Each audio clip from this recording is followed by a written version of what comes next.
देखिए हम लोग पिछले लेक्चर पे क्वेश्चन क्या कर रहे थे, NCERT एक्सरसाइज 6.5 पे हम लोग काम कर रहे हैं और इस पे हम लोग क्वेश्चन कर चुके थे। 5वें का दूसरा पार्ट करना है भाई। देखें सब लोग, देखें क्वेश्चन क्या लिखा हुआ है, fx बराबर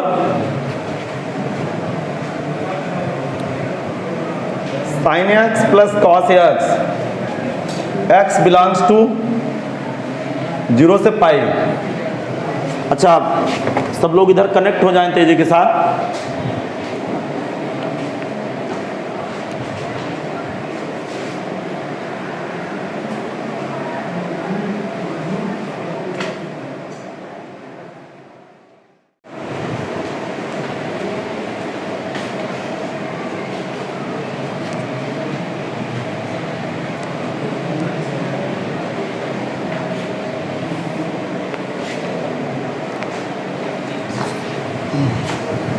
क्वेश्चन अगला देखते हैं, क्वेश्चन नंबर 11।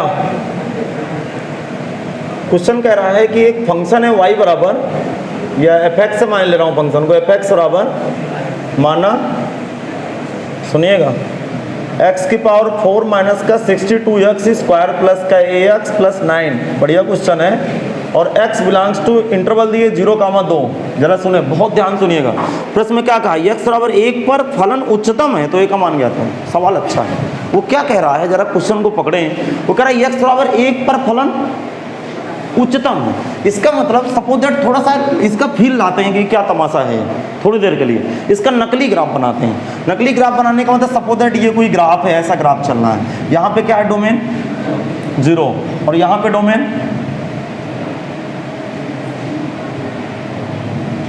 यहाँ पे डोमेन 2 और सपोज दैट ये x बराबर 1 है। थोड़ी देर के लिए x बराबर 1 है। प्रश्न की तमन्ना है कि x बराबर 1 पर फलन मैक्सिमा है। मैक्सिमा का मतलब सबसे ज्यादा हाइट लिए बैठा, और यदि सबसे लिए हाइट बैठा है तो यहाँ पे f डैश x, आपको दिक्कत हो रही हो समझने में, यहाँ पे f डैश x 0। और किस डोमेन पे f डैश x 0, x बराबर 1 पर, तो x बराबर 1 पर स्पर्शी की प्रवणता 0, अर्थात क्वेश्चन में f डैश 1 बराबर 0 दे रखा है। हम समझ नहीं पा रहे हैं इस क्वेश्चन को। फिर ध्यान से सुनो, फिर देखो मैं बताऊं आपको, कनेक्ट रहेगा मेरे साथ। कह रहा है कि ये फलन उच्चतम है कहां पर, x बराबर 1 पर। अब भी आपको समझ में नहीं आया। इसका मतलब x बराबर 1 पर फलन की हाइट सबसे ज्यादा है, अर्थात ग्राफ अपने चरम सीमा में है। और जब भी चरम सीमा में रहेगा तब टेंजेंट एक सच के समांतर, जब भी स्पर्शी एक सच के समांतर होगी तब उस फलन का पहला अवकलन 0 के बराबर होगा। लेकिन किस डोमेन में ये चरम सीमा पे है, x बराबर 1 पर, अर्थात f डैश 1 बराबर 0। तो मेरा फर्ज क्या है, इसका अवकलन करना और f डैश 1 बराबर क्या चिपका देना, 0 कर देना। अब भी आपको समझ में नहीं आया। इसका ग्राफ बना ले, पहले मैं ग्राफ बना लूँ, थोड़ा साफ सुथरा हो। आप लोग भी ग्राफ बनाइए। मुझे इसका ग्राफ एग्जैक्ट तो नहीं पता बेटा कैसा चले वालेगा, लेकिन थोड़ा सा मुझे फील आ रहा है कि ऐसा होता होगा।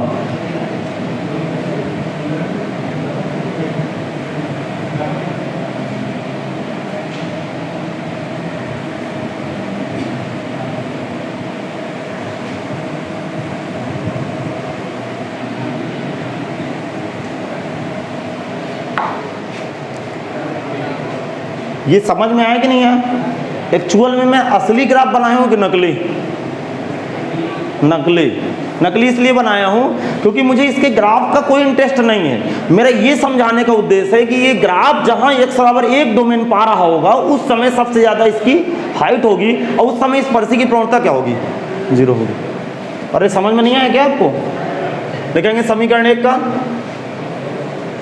समीकरण 1 का x के सापेक्ष अवकलन करने पर f डैश x बराबर 4x क्यूब, समीकरण 1 का x के सापेक्ष अवकलन करने पर, समीकरण 1 का x के सापेक्ष अवकलन करने पर 4x³ माइनस का 62 गुणे 2 124x प्लस का a।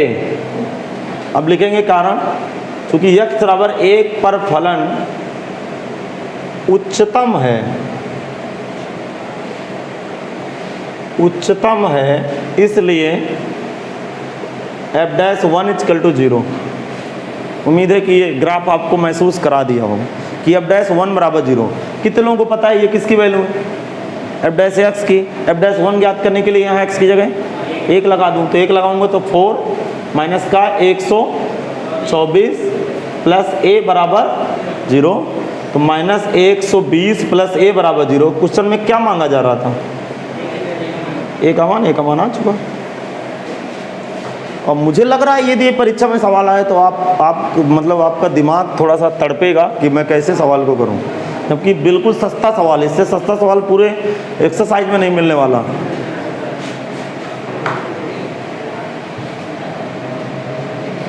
अगला क्वेश्चन देखते हैं, शायद आज का अंतिम क्वेश्चन है अपना। हाँ देखते हैं भाई ये क्या कह रहा है क्वेश्चन।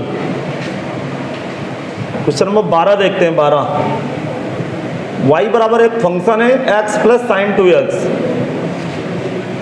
और ये x बिलोंग्स टू अंतराल दिए 0 से 2 पाई। करा उच्चतम और न्यूनतम मान ज्ञात करो भाई, करा उच्चतम और न्यूनतम मान ज्ञात करो।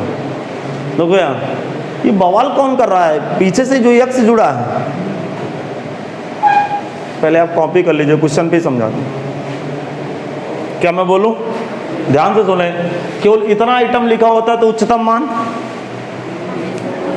-1, न्यूनतम मान, अरे उच्चतम मान +1 और न्यूनतम मान, आप ही तो बोल रहे थे, मैं भी बोल गया। अच्छा मतलब आपके चक्कर में, मतलब मेरे चक्कर में आप बोल गए, मुझे लगा आपके चक्कर में मैं बोल गया। कोई बात नहीं, होता रहता है। तो sin 2x का बड़ा मान +1 छोटा मान, लेकिन ये उत्तर sin 2x के मत्थे थोड़ा देंगे, पीछे x भी लगा है, तो अब ये इंटरवल भी दिए, तो ये क्या कराएगा हमसे? पहला अवकलन कराएगा या फिर ग्राफ बनाए। तो ग्राफ बनाना थोड़ा सा समय लगेगा, टाइम टेकन है, इससे बढ़िया मैं अवकलन समझा देता हूँ, फिर ग्राफ से भी करा दूंगा, कोई दिक्कत नहीं। देखेंगे समीकरण 1 का x के सापेक्ष अवकलन करने पर,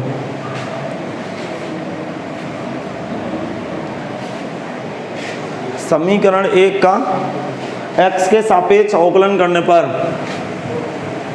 dy/dx x का 1 sin 2x का 2 cos 2x। ठीक है भाई, अब देखिए जरा सुनिएगा, बहुत अच्छा जवाब यहाँ से मिलेगा आपको। लिखेंगे फलन के उच्चिष्ट तथा निम्निष्ठ मान के लिए dy/dx बराबर 0, 1 प्लस का 2 cos 2x बराबर 0, cos 2x बराबर -1। अब सुने भाई, cos 2x बराबर लिखा बेटा, अरे 2 cos 2x है नहीं, 2 cos 2x बराबर -1, तो cos 2x बराबर -1/2। अब मान कैसे रखेंगे? अब जरा सुने, अब दिमाग लगाएंगे थोड़ा सा। देखो ये कहाँ से कहाँ तक उत्तर देना है, मतलब x के मान 0 से 2 पाई के बीच चलेगा, 0 भी चलेगा और 2 पाई भी चलेगा। अब जरा दिमाग लगाएं, सबसे पहले ऐसी अवस्था में बचने के लिए आप cos s का ग्राफ बनाएं। बस cos s का ग्राफ बनाते ही आप बच जाएंगे इस क्वेश्चन से, अथवा मौत है भाई, 100% आप इधर उधर कर डालोगे। बताइए यहाँ पे मान कितना होता है? 90। ठीक है, 90 के बाद ये वाला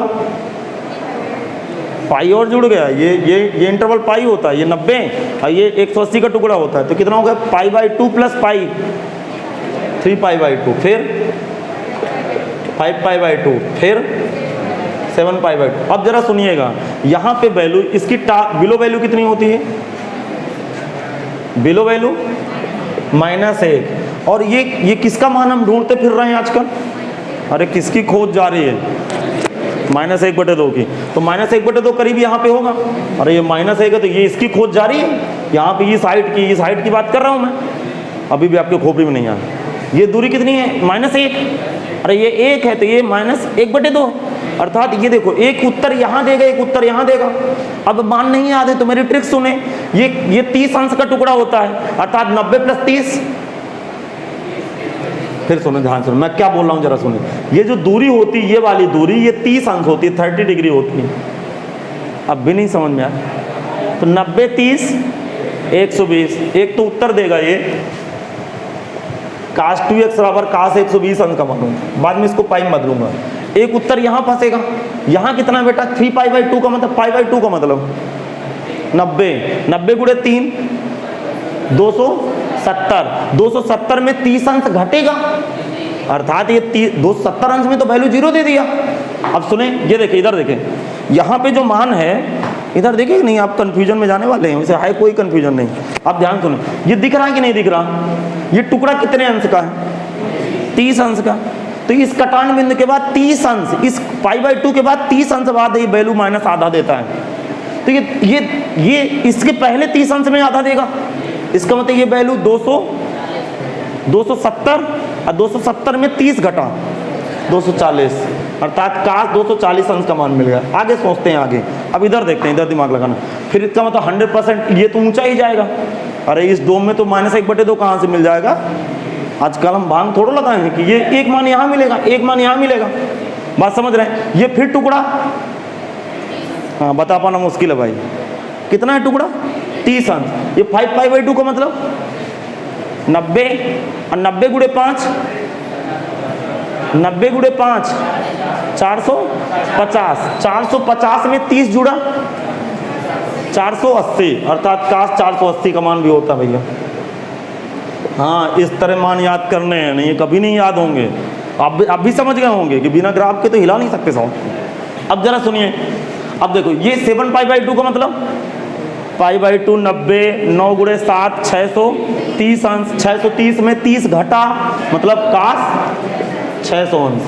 अरे समझ में नहीं आया, अब सुनो, इसके आगे जाना बेवकूफ़ी भरा कदम है। क्यों बेवकूफ़ी भरा कदम है, जरा दिमाग लगाइए। 2 पाई का मान कितना होता है, 2 पाई का मान 360 अंश, जब इसको 2 का भाग लगाऊंगा तो यहाँ 300 अंश बनेगा। अभी आपको खोपड़ी में नहीं आया, अरे 2x के मान है ना ये, तो x का मान 300 डिग्री तक जाएगा, इसके बाद जो एक डोम ऊपर होगा उसमें तो +1/2 मिलेगा नहीं, अरे -1/2 इसमें मिलेगा क्या, फिर इसके नीचे वाले में मिलेगा, तब तक ये 2 पाई पार कर चुका होगा।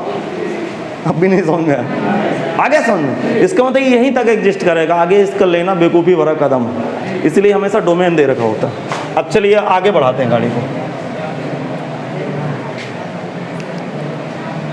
हाँ अब सुने, बताइए यहाँ से 2x बराबर कितना बैठा है, 120 डिग्री, 240 डिग्री, 480 डिग्री, 600 डिग्री, और x बराबर कितना है 60 डिग्री, 120 डिग्री, 480 का आधा 240 डिग्री, और x बराबर 300 डिग्री। अब सुने भाई, चलो इनको पाई में कन्वर्ट कराइएगा, चलिए पाई में कन्वर्ट करो, ये पाई बाई 3, ये 2 पाई बाई 3, जान के अच्छा लगेगा आपको। 240 में बताओ क्या होगा, 4 पाई बाई 3, फिर ये कितना 5 पाई बाई 3। अब सुने, डोमेन पहला कौन डोमेन उठाएं, 0 लिखेंगे, x बराबर 0 पर रेंज, वो संभाल के बैठेगा नहीं, रेंज भी ज्ञात करना मुश्किल हो जाएगा आपके लिए। अब सुनिएगा, x बराबर 0 पर रेंज, x बराबर 0 रखूंगे तो y 0 + sin 0, सबसे सस्ता मान 0 दे गया भाई। अब देखना, इसके बाद पाई बाई 3 पे देख करूंगा मैं, x बराबर पाई बाई 3 पर रेंज, y बराबर,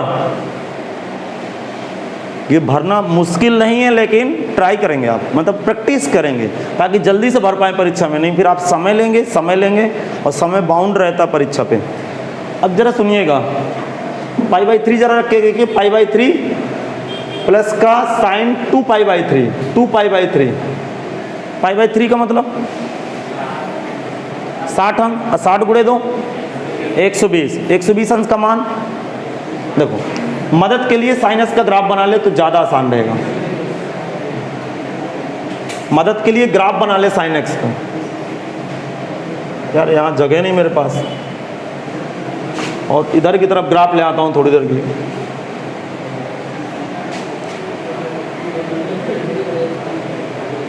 चलो इतने में सोचते रहेंगे जहाँ जरूरत पड़ेगी, हाँ ये इतने में सोचते रहेंगे।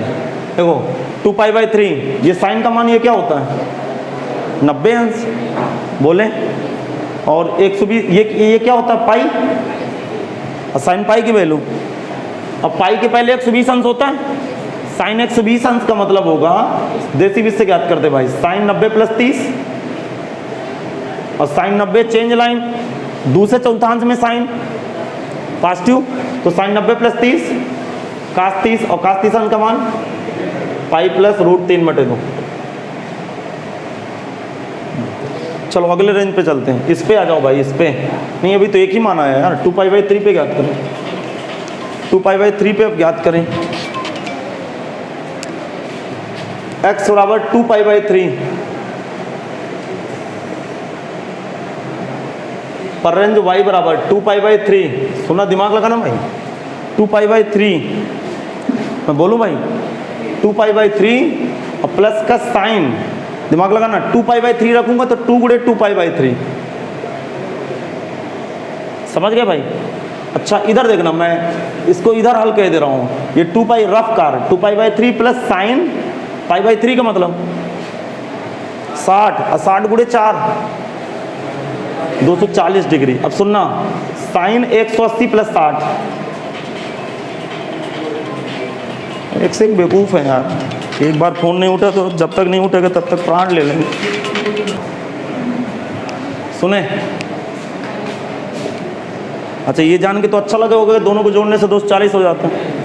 का साइन 180 + 60 तीसरे में गया, और तीसरे में साइन -2, लेकिन चेंज लाइन, नो चेंज, मतलब साइन 60 अंश ही, साइन 60 अंश का मान -√3/2, अर्थात उत्तर कितना दिया 2π/3 माइनस का √3/2। चलो आगे बढ़ाओ, अब सुनिए, x बराबर 4π/3,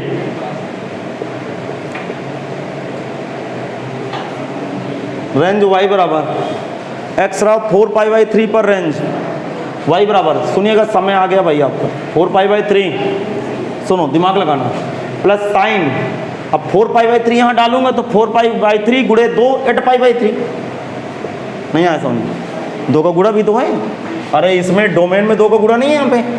अच्छा π/3 का मतलब 60 अंश, और 60 × 8 कितना, 8 छंग नहीं 60 × 8 छंग 48, 680,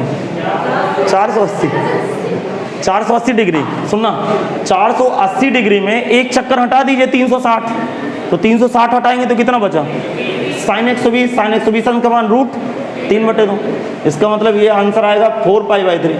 अरे मैं आज कुछ लगा लिया हूँ क्या, 480 को पता नहीं क्या बोला हूँ, 680 हो जाता है कभी कभी। हाँ, x बराबर 5π/3। हमने छोटी कक्षाओं में पढ़ाई उड़ाई तो किया नहीं, तो हमें जोड़ना उड़ना नहीं आता भाई, आप लोग जोड़ा करो। हाँ सुनना, 5π/3 पर रेंज क्या होगी, 5π/3। अब सुनना, बहुत ध्यान से सुनना भाई, 5π/3